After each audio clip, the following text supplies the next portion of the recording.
প্রত্যেক জেলায় জেলায় গ্রামে গ্রামে কোনোদিন ৫,০০০, কোনোদিন ১০,০০০, কোনোদিন ১,০০০, কোনোদিন ৫০,০০০ কণ্ঠে গীতা পাঠ শুরু হয়ে গেছে। সেটা একটা বিরাট আলোড়ন হয়েছে এবং কৃষ্ণ কৃষ্ণ হরে হরে গীতা পাঠ ঘরে ঘরে, এটা স্লোগানটা সার্থক হয়েছে। এবং গীতা যে যারা বিরোধিতা করছিল গীতা মন্দিরের জন্য, গীতা বাড়ির জন্য, গীতা তো বাড়িতে পাঠ হয়, তারা জানেই না গীতা কেন মাঠে আসবে। আমাদের হিন্দুদের ক্ষেত্রে বলছে এটা, কিন্তু গীতা তো কুরুক্ষেত্রের মাঠেই রচিত হয়েছিল, এটা এরা ভুলেই গেছে।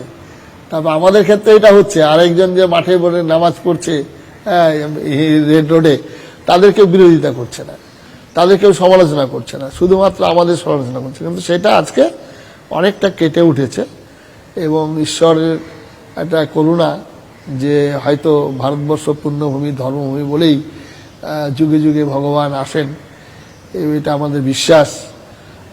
স্বামী বিবেকানন্দ বলেছেন, যতদিন ভারতবর্ষের মানুষ ঈশ্বর অনুসন্ধানে রত থাকবে ততদিন ভারতবর্ষ জীবিত থাকবে। কৃষ্ণ বাঁশি বাজাবেন, মা কালী পাঠা খাবেন এবং শিব সারে চলে সারা পৃথিবী ভ্রমণ করবেন। সেটাই মনে হচ্ছে ফলপ্রসূ হবে। আচার্য স্বামী প্রণবানন্দজি মহারাজ বলেছেন, যে দেশ জড়বাদকে চরমবাদ বলিয়া ধরিয়াছে, এদেশ সে দেশ নয়, এদেশ চাই নীতি ধর্ম আধ্যাত্মিকতা।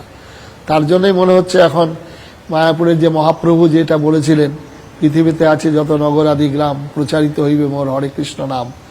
আজকে দেখুন মায়াপুর থেকে কোথায় কোথায় সারা বিশ্বে, জাস্ট লাইক হ্যাভেন, ইরাকেও চলে গেছে, পৌঁছে গেছে। কিছুদিন আগেও সেখানে আমাদের সৌদি আরবে আবুধাবিতে সেখানে বিরাট লক্ষ্মীনারায়ণ মন্দির তৈরি হয়েছে। একটা নিঃসন্দেহে একটা জাগরণের সময় এসে গেছে।